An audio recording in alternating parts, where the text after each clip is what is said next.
Just in Time, an Out-of-Time Story by Pauline Baird Jones, narrated by Becky Boyd.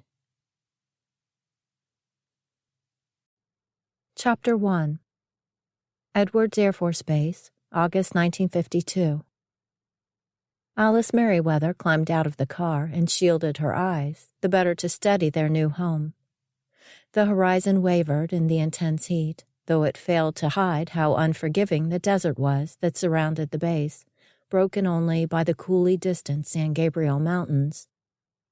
No breeze lifted the damp strands of hair from off her face, and the scarf she'd tied over her hair did nothing to ease the rays from the sun. It felt as if she'd burst into flames at any moment.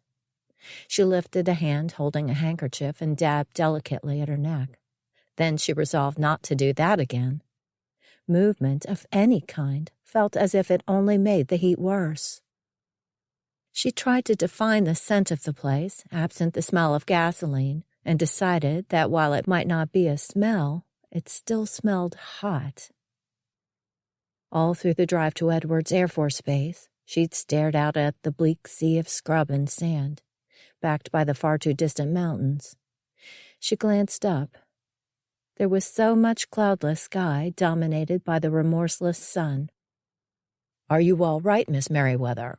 the captain asked, standing by the gate to their new residence. He'd accompanied them to the base, but Alice couldn't remember his name. An airman had scrambled out from the driver's seat to open their doors for them. "It gets pretty hot this time of year."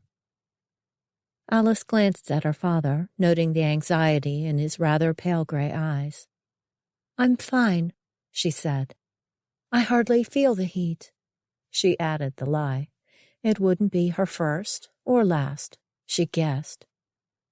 With an inner stiffening of her courage, she turned to face the bungalow where they'd be living for, well, she was not certain how long they'd be there.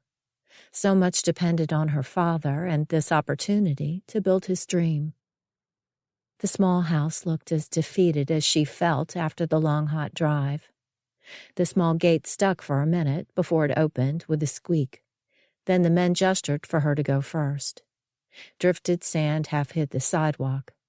The knob was hot to the touch, but opened without a key. She paused to look back. The street was silent, almost deserted, except for a dark car.